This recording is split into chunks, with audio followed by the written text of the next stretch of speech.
Bom dia, meninos, tudo bem? E aí, estão dando conta de fazer as atividades? Está dando para acompanhar direitinho? Eu espero que sim, hein? Então, gente, sextou de quarentena, o que nos resta fazer? Estudar, então vamos estudar. Hoje nós vamos iniciar um novo capítulo em História, a formação dos Estados Nacionais. Porém, não é a formação dos Estados Nacionais no Brasil, é na Europa, tá? Essa formação, ela é advinda lá do Renascimento. No Renascimento, nós estudamos a parte artística da transição da Idade Média para a Idade Moderna. Agora, nós vamos iniciar a parte política, a parte econômica com a formação dos Estados Nacionais, ok? Então, vamos lá. Para isso, eu vou apresentar para vocês o contexto da transição do feudalismo. O feudalismo é a parte econômica, certo? Nós vamos falar de terras e de comércio, ok? Dessa transição do feudalismo para a Idade Moderna. Vamos enfatizar nas mudanças da economia, da sociedade e da organização, certo? Vamos examinar várias características dos novos estados, como o absolutismo. O que seria o absolutismo? Pegar todo o poder e destinar somente a uma pessoa, no caso monarca na época, certo? Com relação ao absolutismo, vamos apresentar os principais teóricos e a influência das suas ideias no processo de centralização política nos estados que nasciam. Vamos mostrar quem era a favor, quem era contra, quem fazia parte dessa monarquia na época, quem eram os estudiosos, ok? E os processos de formação da Inglaterra, da Espanha, da França, Portugal e o Sacro Império Romano Germânico. É longo esse nome, né? É porque eram vários países que faziam parte de um só. Na época, eles ainda não eram países, eles somente eram terras dominadas por uma pessoa só. Eu vou falar quais são os países que na época faziam parte, ou seja, que o território era parte do Sacro Império Romano Germânico, ok? Era Alemanha, Áustria, Bélgica, Holanda, Luxemburgo, República Tcheca e República Eslovaca. Então eram todos esses países, atualmente eles são um país, cada um é um. E antigamente, nessa época da Idade Moderna, eram várias terras que formavam também somente uma nação, ok? A sociedade de corte era mostrada como nova vida da realeza, da nobreza e dos burgueses enriquecidos. Lembra, no Renascimento nós tínhamos os burgueses, investiam muito na arte, na educação. Então, sendo assim, os burgueses, eles adquiriam terra dos senhores feudais falidos, ou seja, o senhor feudal perdeu dinheiro, faliu, tá sem dinheiro no caixa, né? Tá precisando de vender uma terra para repor seu dinheiro. Os burgueses iam lá e compravam e assim ficavam mais ricos, certo? E por fim, nós vamos ver o mercantilismo, a importância dele para o motor econômico, para dar um impulso na economia nessa época, certo?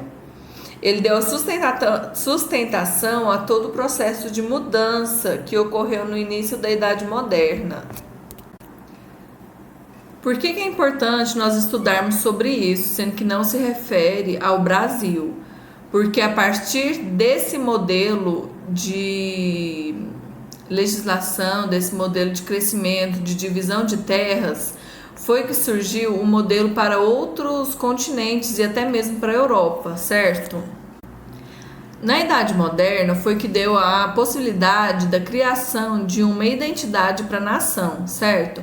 Foi onde eles criaram rituais, costumes, símbolos, certo? Igual nós temos a nossa bandeira, nós temos o nosso brasão. Porém, tudo isso se deu início na Idade Moderna lá na Europa, ok? Lá também foi quando criaram as legislações, as justificativas da criação de novas nações. Em geografia nós vimos a divisão de territórios aqui no Brasil. Então isso veio lá da Idade Moderna, a necessidade da divisão de terra, certo? O fortalecimento da economia, quem foram os combustíveis, né? Quem deu início a essa economia. Reparem bem, tá vendo? Bem aqui embaixo, ó, O sapato dele tinha salto, tá vendo? Então, o salto alto foi criado para os homens, gente. Pois é, o salto alto foi criado para os homens, porém as mulheres, né, nas revoluções, na tomada de lugar na sociedade para reconhecimento feminino, acabaram aderindo ao uso do salto. Então, observando essa imagem aí, nós podemos ver que é um casamento real, né, porque ele é o rei Luís XIV, e ela, Maria Teresa. Quem celebrava o casamento deles nessa época, né, dos monarcas, eram os bispos católicos ou o próprio Papa. Nesse caso, está sendo celebrado pelo Papa, certo? Ao fundo, o que nós podemos observar aí ao fundo dessa imagem? O casamento foi celebrado em um lugar bem chique, né? Atrás tem uma imagem que não dá pra gente ver direito, mas provavelmente é uma imagem da época do Renascimento. Não, é essa época. Vocês estão vendo aí que no forro da mesa tem como se fosse um losango, mais ou menos assim. Só que na verdade, assim, né, que é o losango. Só que na verdade isso daí é a flor de lis. A flor de lis, ela representa a nobreza. As espadas também, vocês podem reparar que elas têm o formato da flor de lis. Se vocês forem pesquisar, vocês vão ver qual que é o formato delas. Na França, ela simbolizava a realeza, certo? Cada nação, na época, tinha o seu símbolo. E na França, o símbolo da realeza era a flor de lis, certo? Ah, gente, tem outra coisa também que eles usavam na época para destacar o poder aquisitivo deles, certo? Os homens, eles estão aí, ó, vocês podem ver, tem bigode e um cabelo comprido. Era peruca, tá? Então o homem usava peruca e salto alto naquela época, para se demonstrarem ricos, para mostrar que tinham dinheiro na época, que tinham alto poder aquisitivo, certo? Olha aqui, ó, se vocês puderem me acompanhar com o livro, será melhor. Esse homem aqui, ó, de chapéu na mão, bigode e cabelo comprido, isso é peruca, gente. Esse daqui também é peruca. O nosso rei Luís XIV, que está casando, é peruca também no cabelo dele. Vocês estão vendo que todas as pessoas que estão nesse casamento usam roupas chique. Lembra daquela pintura que nós vimos lá no primeiro capítulo de história de um casal que estava fazendo um casamento também dentro de casa? Tá vendo que as roupas são muito parecidas? Ó, isso tudo são roupas da nobreza, certo? E olha, tanto o manto deles quanto da poltrona, o chão aqui, o tapete, a mesa, as almofadas, tudo tem o mesmo símbolo, porque eles queriam propagar o símbolo da realeza francesa para ficar bem nítido quem mandava na época. Não tem como nós falarmos de idade moderna sem falar da Idade Média, certo? Então, ainda nessa época, tinha muitas características sociais, políticas, econômicas da Idade Média fazendo parte da Idade Moderna, certo? Então é isso, meninos. A princípio, quero que vocês façam as leituras das páginas 18, 19, 20 e 21, ok? Na página 21, organizando a história, bem no rodapé da página, tem um pequeno trabalhinho para vocês fazerem, mas é para fazer no caderno mesmo, é uma atividade, tá ok? Para fazer no caderno. É uma pesquisa e uma comparação. Vocês vão comparar qual aliança que a burguesia tinha com os reis, ok? Façam as leituras, façam pesquisa se ficar dúvida, ok? Para fazerem essa relação entre burguesia e monarquia, né? O rei, no caso. Que eles têm uma ligação bem forte, vocês vão ver. A burguesia tinha vantagens com o rei e o rei tinha vantagens com a burguesia. Eu quero que vocês descubram quais são essas vantagens, tá ok? Façam essa atividade. Não precisa de ser um texto imenso com 30 linhas, ok? Só para fazer uma comparação com esse esquema. Utilizar o próprio esquema para fazer essa comparação. Então, meninos, em geografia nós vamos estar estudando a formação e ocupação do território brasileiro. Vamos relembrar quem é o pessoal nativo do Brasil, ou seja, quem é o povo originário do Brasil, os índios, certo? Os portugueses chegaram aqui e tentaram fazer o que com os índios? Escravizá-los. Alguns foram escravizados, alguns não aceitaram ser escravizados. Uma técnica que Portugal usou para não matar os índios, com desculpa de não matar os índios, porque eles não eram negros, mas também não eram brancos. Então os portugueses chamavam os índios de pele vermelha, certo? Porque não eram brancos e nem eram negros. E não viam direito de matar os índios, porque a terra era deles. Mas a desculpa deles era qual? Você se converte à minha religião, na época era católica, você se converte à minha religião, que a gente não te mata, entendeu? Então a única desculpa que os portugueses tinham para não matar os índios eram os índios se converterem ou virarem escravos dos portugueses, certo? Os índios não tinham resistência às doenças trazidas de Portugal, porque não tinha esse tipo de doença aqui no Brasil.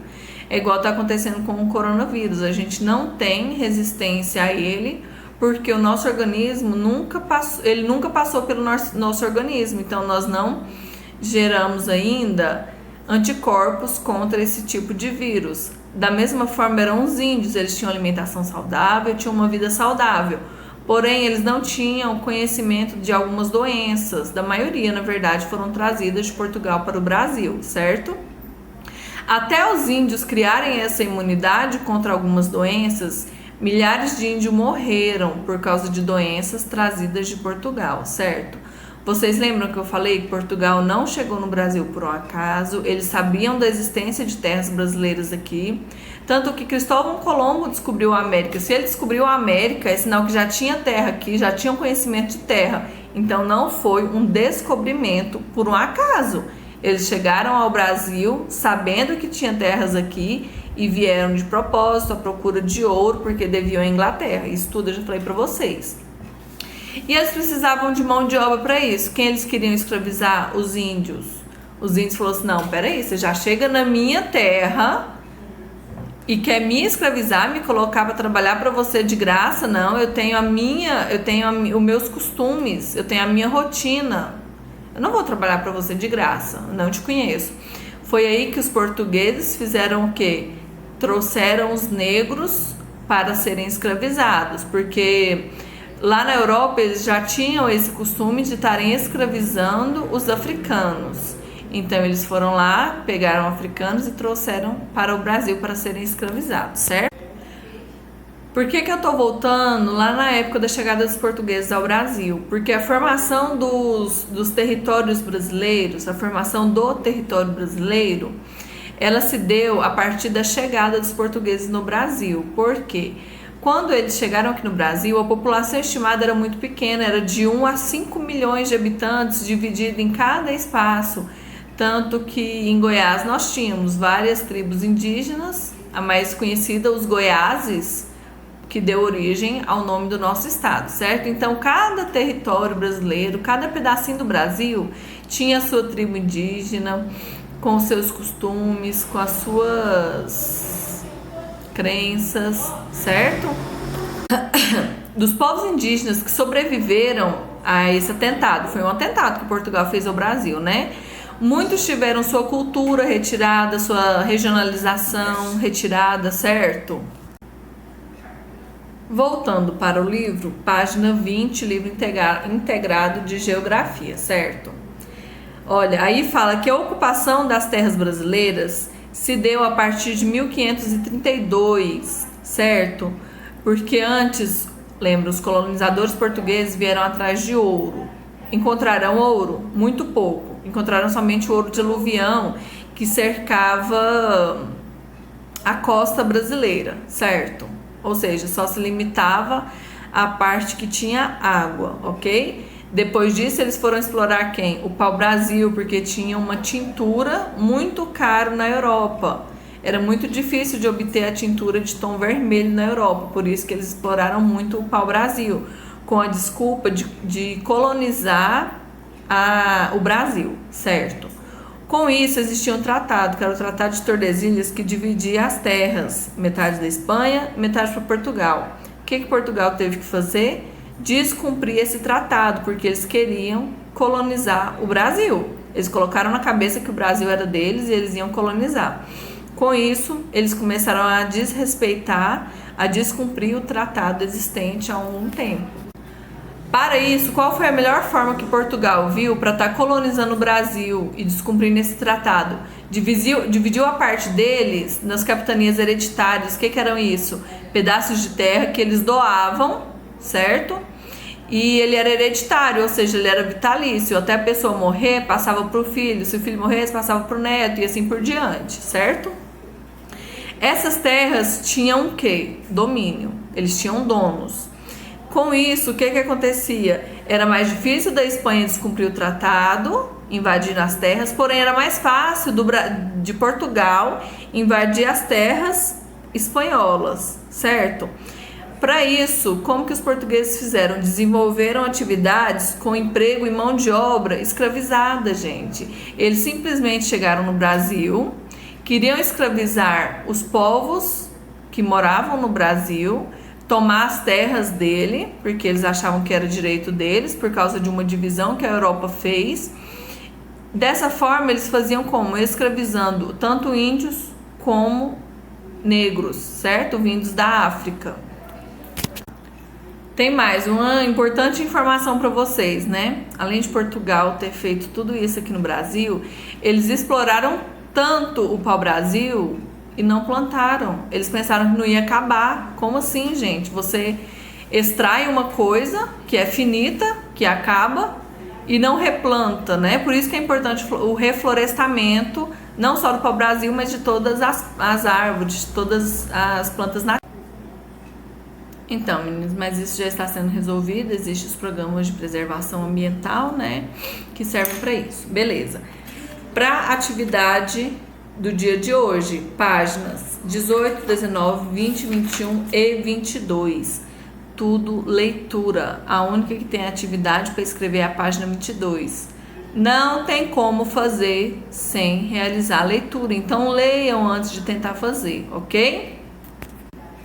Então, meninos, como foi em inglês? Conseguiram fazer as atividades? Precisaram de usar o aplicativo? Baixaram o aplicativo? Como é que foi? Deu tudo certinho? Espero que sim. Agora, na página 11, nós vamos observar aí que nós temos o Garfield. Vocês conhecem ele, sabem do que ele gosta, o que ele gosta de fazer. Aí tá o John, que é o cartunista dele, certo? Eu vou ler o que tá escrito aí na tirinha para vocês. Olá, eu sou o John Arbuckle. Eu sou cartunista e esse é o meu gato Garfield. Aí o Garfield pensa: oi, eu sou o Garfield, eu sou um gato e esse é o meu cartunista John. Aí depois o John fala: nosso objetivo, a nossa missão é entreter você. O que o Garfield fala? Feed-me, alimente-me. O objetivo do Garfield é só comer, e comer lasanha de preferência, porque ele gosta de lasanha. E descansar, né? Então o Garfield é preguiçoso, o objetivo dele não é entreter a gente. O objetivo dele é só esse, certinho? Essa atividade é mais sobre interpretação de texto. Então o que eu vou pedir para vocês fazerem? Pegarem o aplicativo de tradução, apontar para a página 11 e 12 e resolverem esses exercícios, ok? Para a atividade na página 13, eu preciso que vocês utilizem o áudio. No livro integrado 1 de vocês, tem uma chave de acesso. Eu vou enviar o link para vocês, Portal Conquista, para vocês logarem e colocarem essa chave, ok? Vocês vão procurar por áudios, eu vou encaminhar todo o trajeto que vocês devem fazer, tá bom? Para procurar. Áudios, vocês vão no track 4, certo? Para estar escutando e completando esse quadrinho aí, ok? Então, pessoal, na página 3 vocês vão estar escutando o áudio, tá? Eu vou ensinar vocês certinho. No exercício 2 é a interpretação de texto. Vocês vão responder as perguntas que estão aí, todas em relação a essa tirinha, certo? A essa atividade. Na página 14, vocês vão terminar a história completando com o was e o were, ok? E na número 4, vocês vão fazer um textinho contando como é ter um animal de estimação, se você gosta do seu animal de estimação, certinho? Lembrando que é para escrever o texto em inglês, ok? Ó, até mais, um bom final de semana para vocês, viu? Jesus abençoa, tudo de bom, até mais, beijinhos.